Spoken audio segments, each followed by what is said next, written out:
Hello, everybody, and welcome to another episode of the Healthcare Education Transformation Podcast. I'm your host, Dr. F Scott Feil, and I've got with me a very special guest today, rocket scientist Alex Orphanos.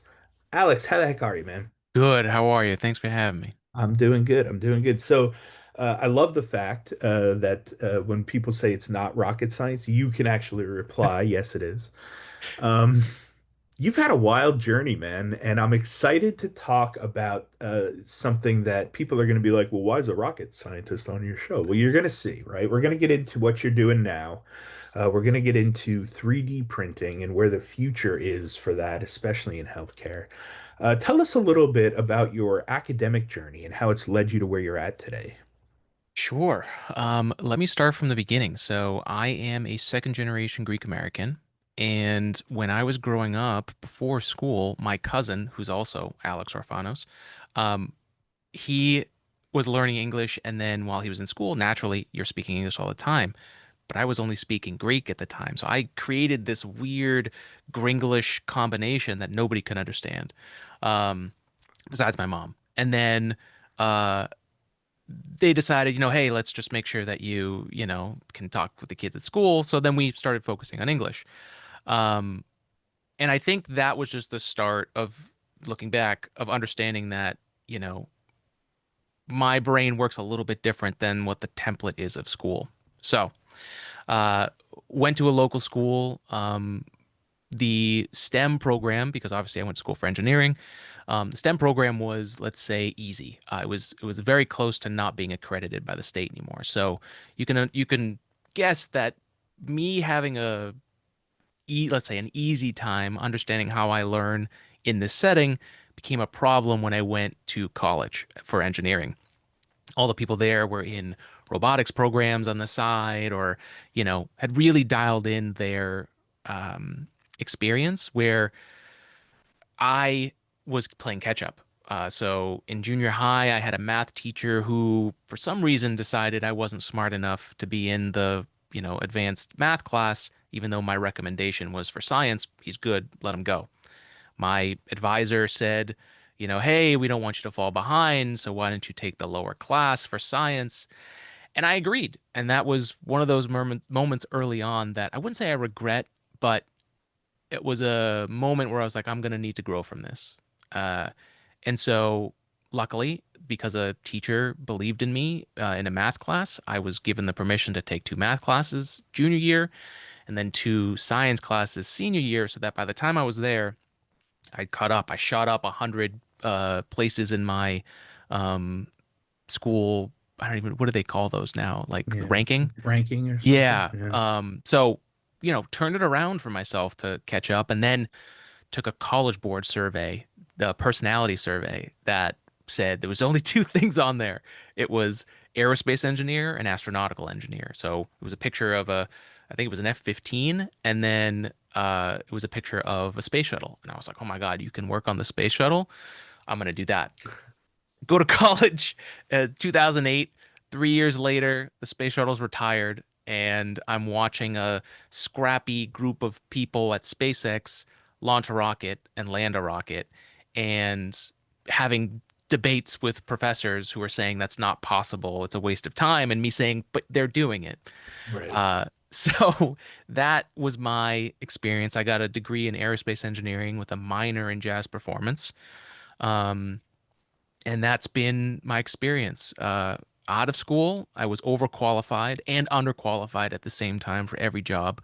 And so I started my space podcast today in space, which ended up becoming the thing I actually went to school to want to do, which is talking with the people in the industry. We have CEOs and CTOs, and we had an astronaut on recently. We're hoping to get more. But just talking, bridging the gap between the technical and the people. That's kind of what I learned from school that that's what I want to do. And so that ended up becoming 3D printing too. So, Yeah. I love that. I mean, what a journey. I love that you kind of took tragedy into triumph kind of at mhm. a young age. That's pretty impressive. Like, I don't know. Like for me, it was interesting because I was a pretty decent student all throughout high school. My dad had us reading and writing at a pretty early age, being an English teacher. So it was a kind of easy journey for me, especially once I Mm. got to college. But then once I got to college, I kind of suffered, and I didn't realize I was a rote memorizer. So that wasn't really learning. So I had to do a lot of unlearning of learning. Oh, yes. Um, but it's interesting too. Luckily you know, passed out of two freshman English classes because Oh, of my AP credits in that. smart. And that allowed me senior year to have golf, bowling, and intro to Japan and a ton of free time to party. So Love that. I didn't know what I wanted to be when I grew up. And so I figured I have to find this out. So with all the free time, I also did some volunteering at the hospital. And that's where I ended up, finding physical therapy and starting that journey. Mm, But, it's interesting to me that you had the personality type, you had the drive, even at a young age to say like, oh, this is what I want to do. Like, I'm going for it. Um, I still don't know what I want to do when I grow up. I'm working on that. I think I'm learning. Um, but also the fact that the podcast is really becoming a central piece to what you do. And, I think it's, to me, one of the greatest tools I've ever been a part of in my life. It not only helps with consistency and showing up and doing the work, right? But also the mhm. networking and Yeah. meeting people and fascinating stories, and just, it's been amazing to be a part of. And I'm just, no matter what I'm doing, I'll probably never get rid of the podcast, right? Yeah. Because it's just, I love it too much, and I love what it does and how it impacts and helps people even beyond me. Like, I walk away every episode thinking like, oh, that was awesome. I learned something. But then it goes out to thousands of people afterwards, and you're like, oh, hopefully they learned something too. And I know they Yeah. do because I get the emails and the social media posts and the DMs. So, Yeah. uh, you know, I love it, and I hope that you'll stick with it too, because it just seems like that's a real connection and passion for you. So. Yeah. Thank you. I definitely will, and maybe even to a fault. So, Hey, that's all right, man. That's all right. yep. I'd rather die I'm on my own committed. sword, Yeah. right? Absolutely. All right. So now you're in this phase of business and entrepreneurship where Mm, you're heavily invested and rooted in 3D printing. So tell me a little bit about what's going on there. What do you do? How did you make that leap in connection from rocket scientist to mm. 3D printing? Let me know about that. Yeah. So, it all started when I was working. So, in college, I was still struggling. I had to unlearn and relearn how to learn, right? How to actually study because I'd never been inundated with that much information, and we had quarter classes, so 7 weeks for an entire course. So it was accelerated. And I was also getting sick at the time, a lot of chronic health issues I didn't know at the time. So it was just a perfect storm of really not great for how much money I had to pay later. But uh, while I was at school, I ended up working full time. I got an internship and actually ended up finishing my degree my last 3 years of school because it took me 7 to graduate. Actually, no, 4 were part time. So I was actually working full time while Wow. trying to finish my degree. And, you know, while I was working there, I was doing a lot of research into, the company was a tool making company and we were trying to get an aerospace contract. So I was in an Excel sheet trying to figure out how much is this going to cost if we buy this machine for us? And like, does it compare to manufacturing? To traditional manufacturing. And then there were right around that time. So this has gotta be 2013, 2014. 3D printers started becoming a hobbyist level, which is kind of what they're described as. So printers under $5,000 is basically the thing there. And I had learned a lot about what manufacturing could do. Like if you make parts, and especially the pride of ending your day with something physical in front of you, but also making something in America. I learned what that actually means from actual manufacturers, and then realizing I could do that for people. So I bought a kit, built it myself, It's a mixture of electrical engineering and mechanical engineering and um, process engineering. And so everything that my degree was teaching me was actually relating to this. And then I had these brilliant tool makers around me. Um, that ended up starting me down a path where I spent 2 years finding business, making parts for people, designing things because I had been designing in CAD since my freshman year, and started a business. So much so that I actually left the first engineering job that I had because I just hated it so much. And so I was full in. But I only knew engineering. I didn't know business. And so it just wasn't the right time. And so because of my 2 years of experience, everything I had been doing for the company became the perfect resume for entering the 3D printing industry. So I ended up a fraternity brother, put my resume on the desk of the head of application engineering, which is applying the technology, right? And it's the technical arm of sales. So you work with the sales team to make sure that the expectations are correct for the people buying it, but also to answer technical questions and to make parts, right? To prove the ROI that, this is going to solve your problem. Yes, we can make it. Here's a part of it. And then you can buy a 6 to 7 figure 3D printing machine. So that was what all the skills that I was doing as a business were actually application engineering things. I learned this after the fact. Um, so I've worked in the metal industrial side of things for the last 8 years, no longer working there, but I've seen so many different aspects. During the pandemic, I was laid off from that company and then went to another company where it was injecting color like a 2D printer into parts. You could have full color parts with the same type of plastic that I was printing at home. And that's where I started seeing the real medical application of things. There was a lot of applications that I saw uh, that I was actually working with people to solve. And we can get into that. I don't want to dive too much into it, but that's kind of where I started and where I got to. Yeah.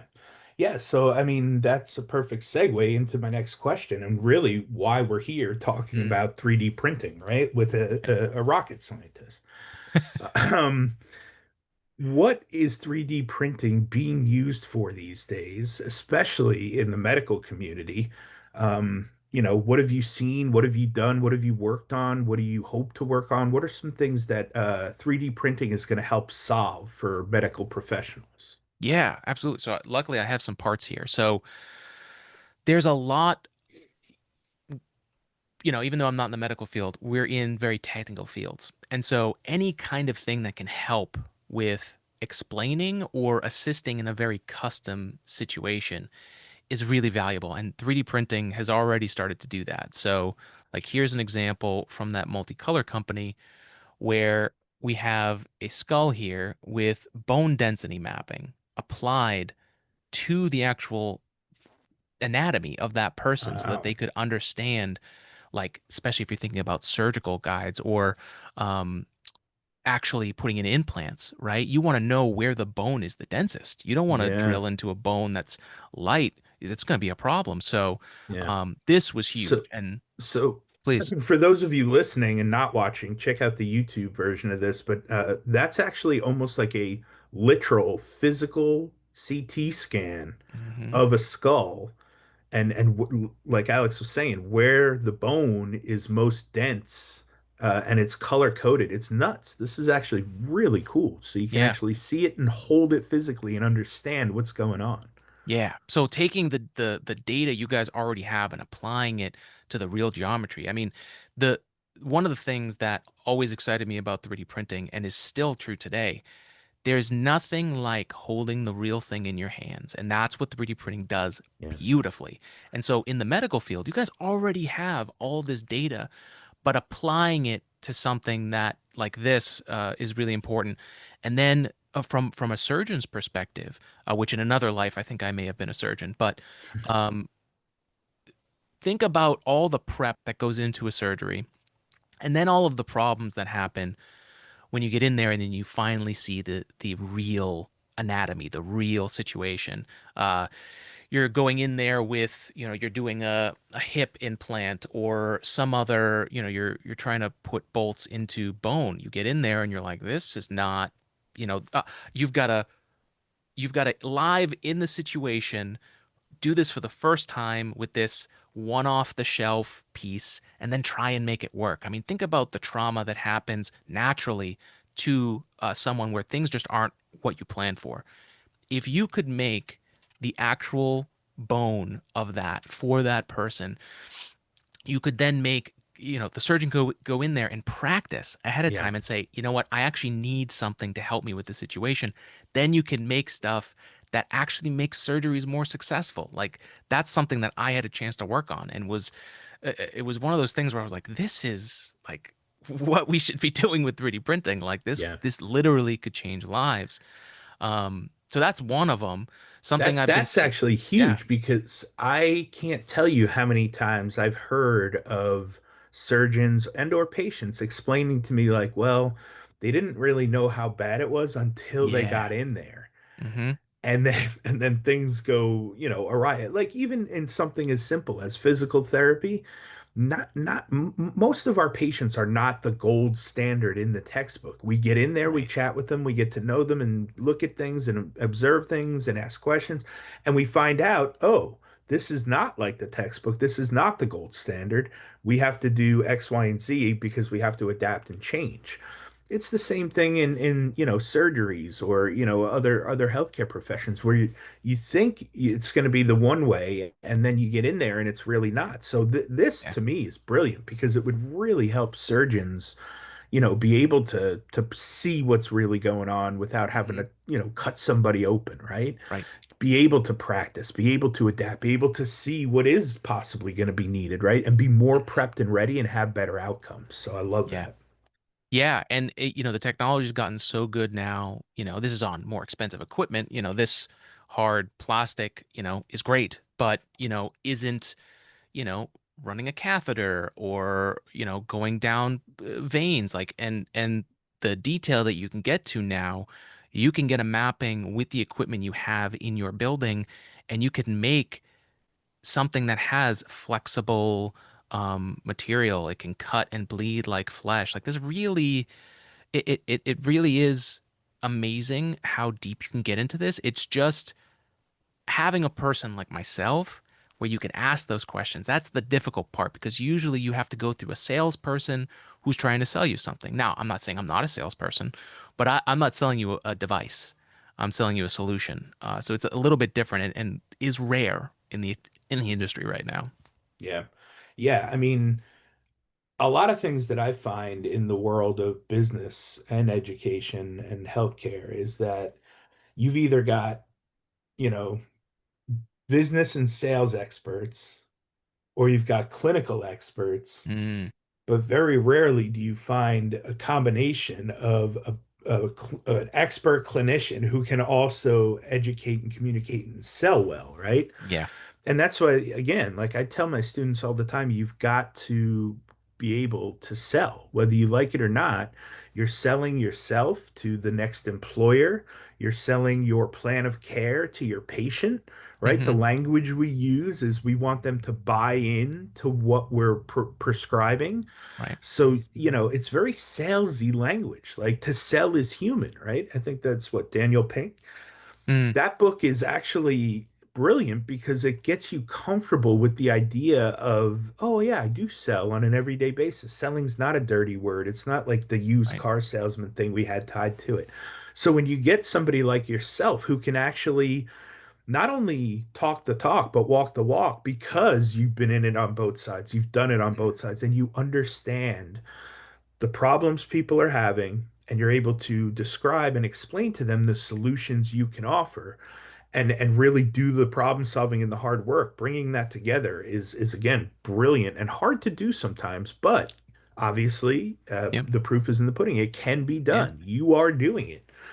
So tell us a little bit about that and Sure. what you do for people, what you solve, like what you look forward to helping more people with. Yeah, so you made me think of this as you were describing that, and I think it's important to give everyone else context of like this. things that I've done to get to this point. When I quit my day job to do the 3D printing business full time, and things, I didn't know selling, uh, I ended up working at Apple in retail as a Genius Bar, as a tech. So I would be there right in front of somebody when their day is the worst, when the technology that has everything on it has fallen apart, and it's my fault.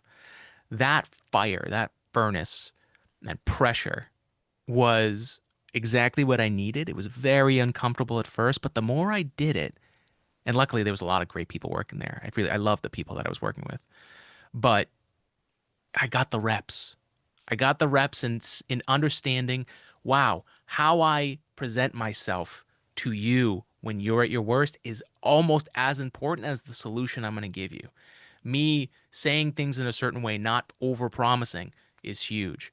Because I did that once where I promised we could fix it and then the phone didn't work and we couldn't fix it. And, that's a big part of it. But as far as now, it's an extension of that, right? So, um, booking an hour with me to talk about 3D printing and how it relates to you, right? Really specific and contextual information that usually is stuck behind a business or a paywall or something.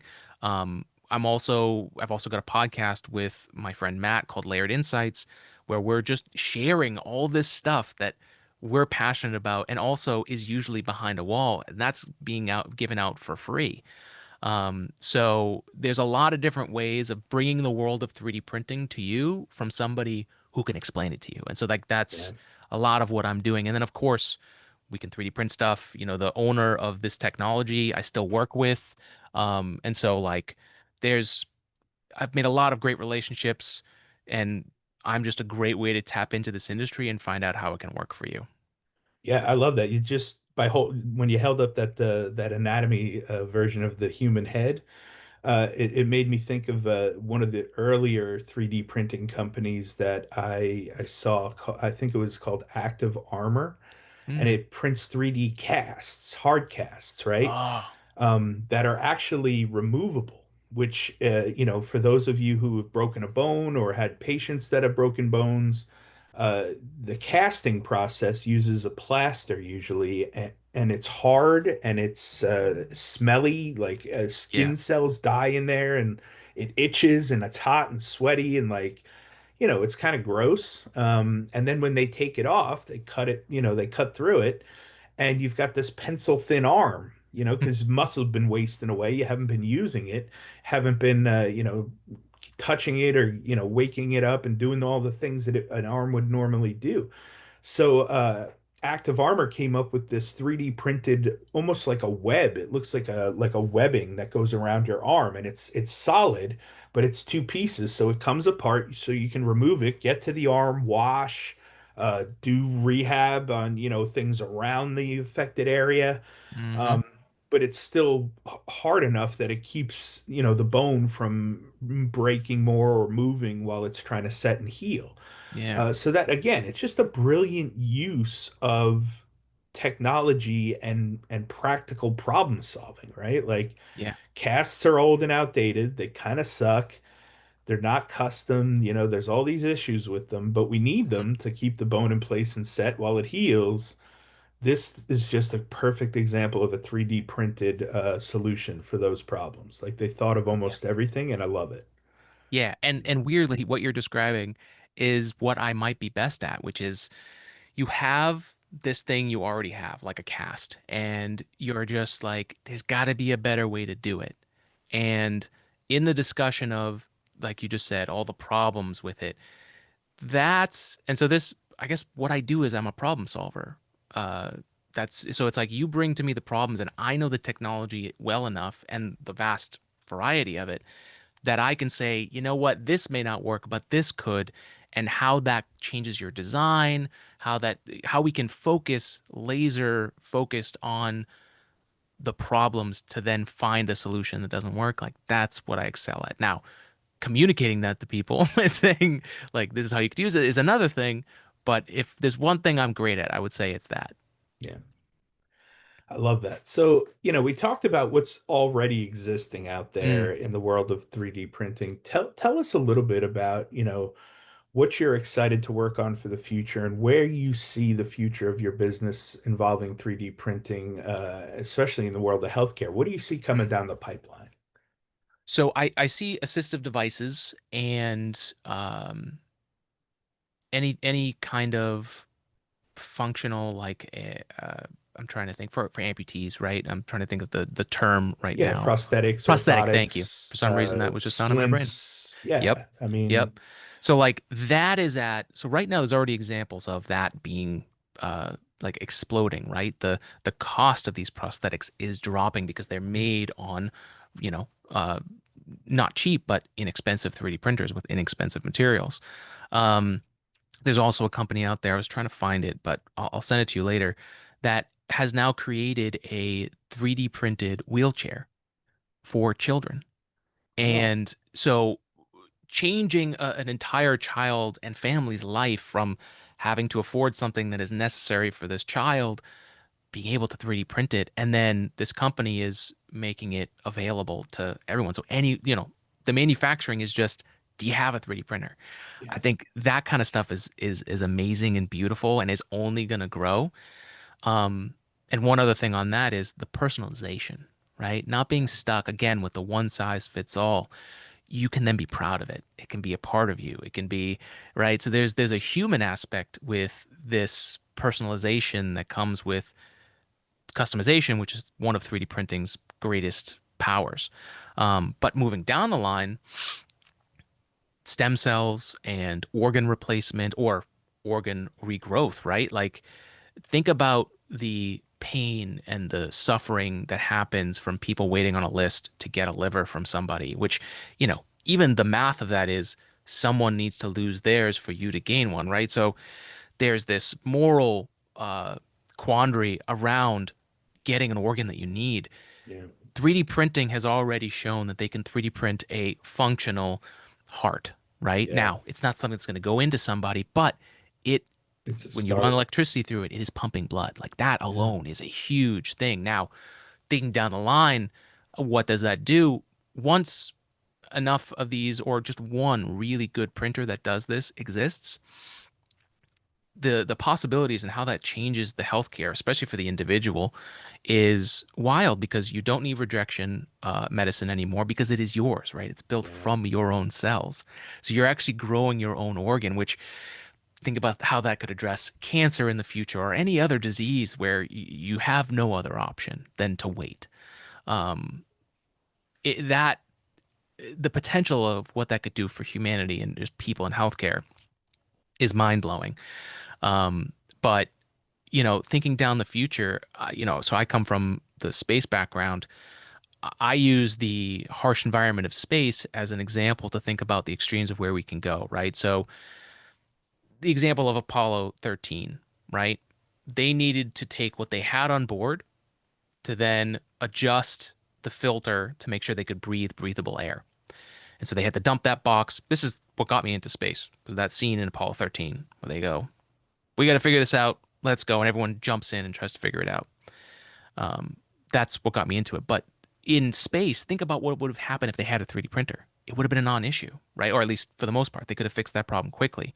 You could have said, all right, we just need something to go from here to here. I don't need to take everything else that I have and MacGyver it. Someone on Earth can design it, send it, and they're making it right on the spacecraft. That opens up a whole other thing. And then if we get to the point where we're making, actual like human organs or skin grafts or other things that you might need out there, it's really impressive. Um, the other thing that space has developed in orbit with our space station are tiny laboratories essentially that run on zero power. So they're using capillary action and other things to draw and mix together, let's say, fluids and a solution or, some activator to get research. Like testing with 3D printing can become so much smaller. Now, there's a limit, I'm sure, but those first ideas, right? Like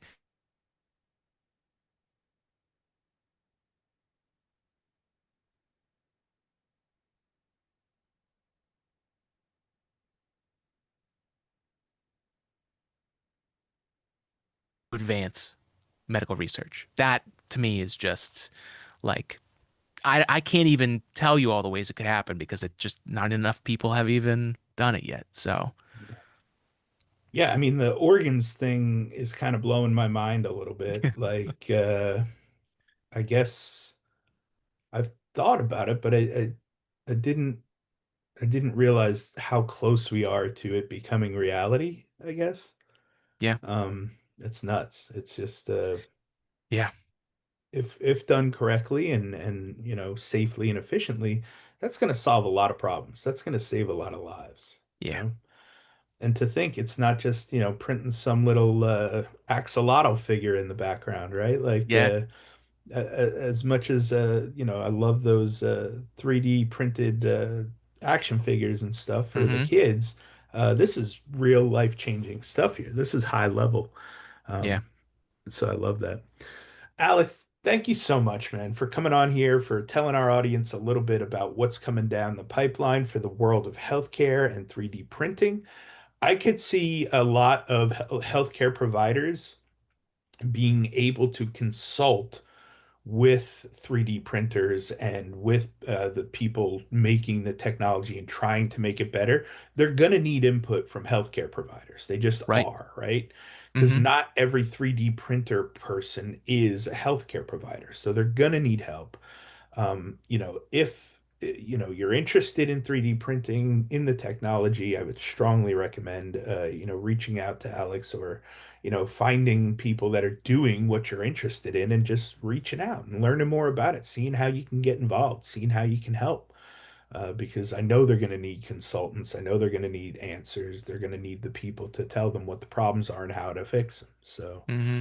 um, Alex, we ask all of our guests this one final question. If you could change one aspect of higher education, what would you change and how would you change it? Whew. Well, that is a great question. And everyone now knowing a little bit more about my background, um, as a 20-year-old, I may have had more of an angsty answer, but I think with a little bit more wisdom, I think my feedback on higher education is if you have a student that is struggling or what you're doing, they don't seem to fit into that mold, they're not a punk necessarily. And I think that's what I experienced uh, getting into the STEM field was I was kind of seen as a punk when in reality I just had a learning disability I had no idea about. So and I know it's difficult from a teacher's perspective, but like just adapting to all the different styles of learning that's out there. And I know you can't just apply every learning style to everybody, but being better at balancing this is what the student needs. And I think the way that the system is structured now, right? You're trying to get a lot of people in, which means seats, which then the class grows, which then becomes a problem for the teacher to do that kind of work. And so the unintended consequences of getting more people into classes is that the teaching is less adaptable to all the styles that exist. So I think that would be my feedback on just general higher education. Yeah, I mean, it makes me think of universal design, right? Which is Mm, like trying to design something that'll get you the most good for the biggest amount of people, you know? And when it comes to teaching, you have to think about things like that. Are people audio learners, visual learners, mm, kinesthetic learners, hands-on, right? Like yep, there's so many different ways and whether you believe in learning style differences or not is irrelevant because you're going to have to pick a way to learn eventually. Whether, yep, you think it's your strength or not, it doesn't matter. Like you got to find one way to learn for you, right? And so yeah. if three or four different people are going to have three or four different learning styles, I need to try to appeal to them all. Mm, And so that's been a pretty good problem solving journey for me along my teaching journey is trying to figure out because I struggled in school mightily. I was really, really good at screwing things up and not, understanding things. So I would yes. just rote memorize and highlight the whole book, and all of a sudden my pages were just yellow, and then I dumped that knowledge after the test and started all over again. Yes. So it really took me some time to learn how to learn. And Mm, I think it's important that we try to do our best to do that because look, communication is not complete until the very last person understands it, yeah, right? So we got to keep trying and figuring it out until we get everybody on board and clear on what it is that, we want communicated and what we want translated. So, yeah. well, Alex, thank you again, man, for your time, for coming on, for educating the audience. Where can people reach out to you? Where can they find you if they have just more questions or follow up or want to see what your company's doing? Sure, yeah. So if you're an email person, ag3d.engineering@gmail.com. Easiest way to get in touch with me. I'd love to hear from you. For everyone else, I've got one link, stan.store/ag3d labs. So that has my link for everything. That's my link in my bio.